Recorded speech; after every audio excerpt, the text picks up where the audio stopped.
ঈদের ছুটিতে বাবার বাড়ির কাটানো প্রতিটা দিনই মনে হচ্ছে যেন ঈদের দিন। মায়ের হাতের মজার মজার রান্না আর ছোটবেলার স্মৃতিগুলোকে বেশি বেশি মনে পড়ে বাবার বাড়িতে আসলেই। হ্যালো এভরিওয়ান, আসসালামু আলাইকুম। আমি ফাতেমা ফারিন, সবাইকে স্বাগত জানাচ্ছি নতুন আরও একটি ভিডিও দেখার জন্য। আজকের ভিডিওতে আপনাদের দেখাবো ঈদের পর ঈদের ছুটিতে বাবার বাড়ি এসে দিনগুলোকে কিভাবে আনন্দময় করে কাটাচ্ছি। সবাই বলে মেয়েরা বিয়ের পর বাবার বাড়ির অতিথি হয়ে যায়। আসলে কিন্তু কথাটা 100% সত্য। বিয়ের পর বাবার বাড়ি আসার জন্য 4-5 জনের থেকে অনুমতি নিতে হয়। 3-4 দিন ঘ্যান ঘ্যান করার পর সেই অনুমতিই পাওয়া যায়। তো ঈদের ছুটি শেষে সবাই যখন বাড়ি থেকে চলে যায় কাজের জায়গায়, তারপর আমাদের ছুটি হয় বাবার বাড়ি আসার। তো বেশ ঈদের 4-5 দিন কেটে যাওয়ার পর বাবার বাড়ি চলে এসেছি। আর এখানে আসার সাথে সাথে মা আমার জন্য কাঁঠাল ভাঙছে। কাঁঠাল দিয়ে আজকের মেয়ে আপ্যায়ন করছে। তারপর মাকে বললাম যে গরুর মাংস খেতে খেতে একদমই বোরিং লাগছে।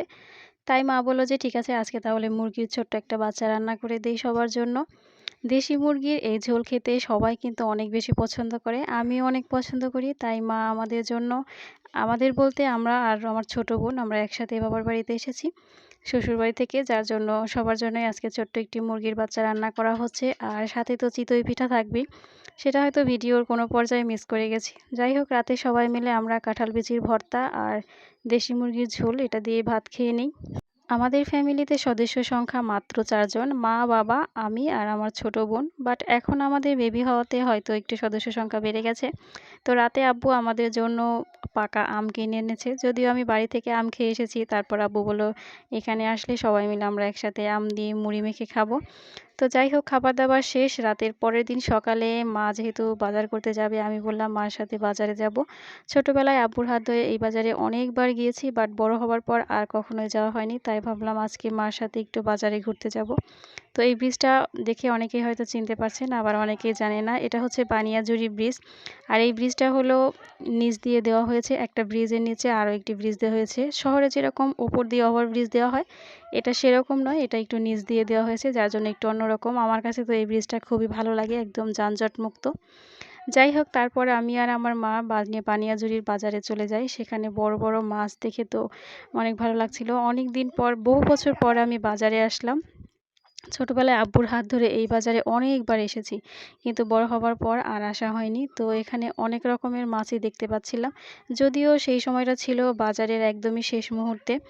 বেশিরভাগ মাছই বিক্রি হয়ে গেছে, অল্প কিছু মাছই ছিল। তো আমরা এখান থেকে প্রয়োজন মতো টুকটাক কিছু মাছ কিনে নিই।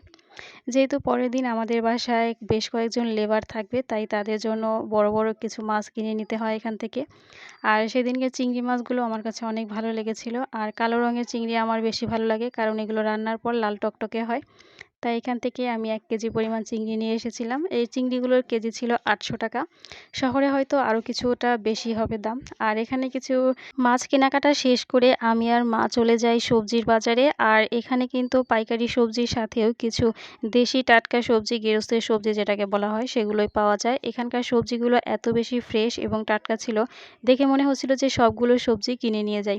আর এখানে করলা আর কাঁকরোল ছিল, এগুলো ছিল আঙ্কেলের একদম নিজেদের গাছের। আর করলাগুলো কিন্তু সত্যি একদম টাটকা এবং ফ্রেশ ছিল, যদিও গ্রামীণ ভাষায় এদেরকে উস্তা বলেই জানা হয়। যাই হোক, আমাদের সব বাজার টাজার শেষ করে আমরা এখন বাসায় চলে যাচ্ছি। তো বাসায় যাওয়ার পর হঠাৎই আমার বানিয়াজুরি বাস স্ট্যান্ডের এই হোটেলটার দিকেই চোখ পড়লো। এখান থেকে ছোটোবেলায় আমি অনেকবার আব্বুর সাথে নাস্তা করেছি, মিষ্টি, তারপর দই, রুটি দিয়ে তরকারি বা ডাল। আমরা এখান থেকে টিফিন কিনে স্কুলে নিয়ে যেতাম। তো এই দোকানটাতে হঠাৎ চোখ পড়ায়, তাই মা বলল ঠিক আছে, আজকে সকালের নাস্তা তাহলে এখান থেকেই কিনে নিয়ে যাই।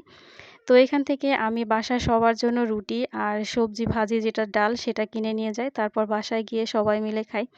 যদিও সত্যি কথা বলতে সেদিনকার ডালটা আমার কাছে একদমই মজা লাগেনি। ছোটোবেলায় অনেক মজা করে এই ডালটা খেতাম, কিন্তু এখন আর একদমই ভালো লাগছিল না। আর এই ডালের সাথে আমি একটু সেই হোটেলের রসগোল্লাও নিয়ে এসেছিলাম, কারণ সেই হোটেলের রসগোল্লা ছোটোবেলায় অনেক খেতাম।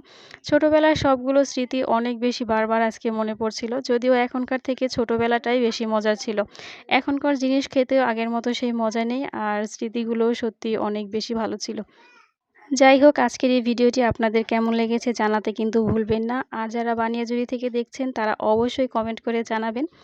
যদি ভালো লাগে অবশ্যই লাইক, কমেন্ট এবং শেয়ার করবেন। আর প্লিজ আমার চ্যানেলটি সাবস্ক্রাইব করবেন। যারা ফেসবুক পেজ থেকে দেখছেন তারা অবশ্যই ফলো দিয়ে রাখবেন।